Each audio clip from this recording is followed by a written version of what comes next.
ඒ ගීතය අහමු පොපල් රේන්ජ් සංගීත කණ්ඩායමත් එක්ක මෙතන ඉඳලා අන්දරමාන ඔයගේ මහර්ෂය ඉන්නවා කවාට කවද ඕනේ ඡායෙන් වෙන්න වේදිකාව ඉස්සරහට පොපල් රේන්ජ් අපේ ඉස්සරහා ඉන්න බලණීය වෙන්න අපි මේ ලාංකික සංගීතයේ හදවතේ ගායකයන් ගුරුදාවලිලා ඔහු නිර්මාණය කළ පොපල් රේන්ජ් ඔහුගේ ගීතයක් ගයනවා මේ ආදරණීය පොපල් රේන්ජ් නිර්මාණය තවත් දවන්තම සලකුණ ලාංකික සංගීතයේ තුල ඉදුනේ අන්දරමාන පොපල් රේන්ජ් සමගින් ගැලපෙන කාලේ බොහොම ස්තුතියි මොක්ෂ මගේ සංගීත ජීවිතේ මට නෝනාවරුනේ මාතුනේ හම්බෙච්ච නිවේදන ශිල්පී බොහොමයි මේ ආපු කාලයත් එක්ක මොක්ෂගේ මේ ඉන්න තැන මේ එයාගේ මේ ප්ලේස් එක හොල්ලන්න බැරි තරක් මාධ්‍ය ආයතනයේද කලාකරුවන් අතරද මේ සියලු දෙනා අතර ඒ තියෙන ප්‍රබලත්වය මොක්ෂ ප්‍රසාද් විතරමයි මචං.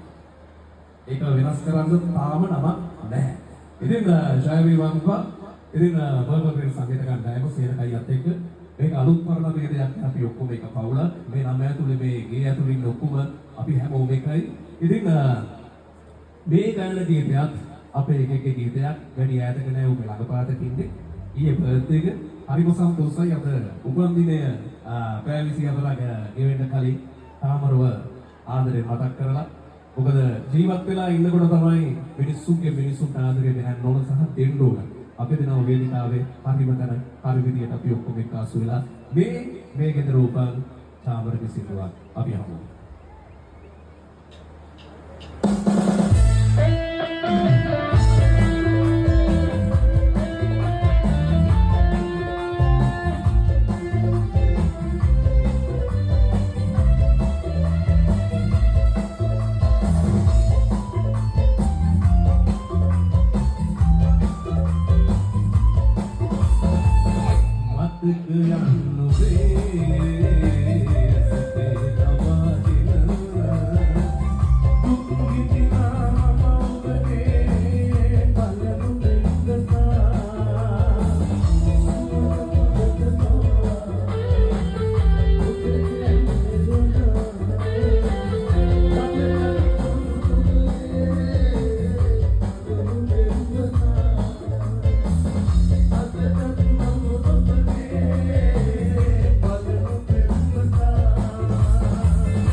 Saraswati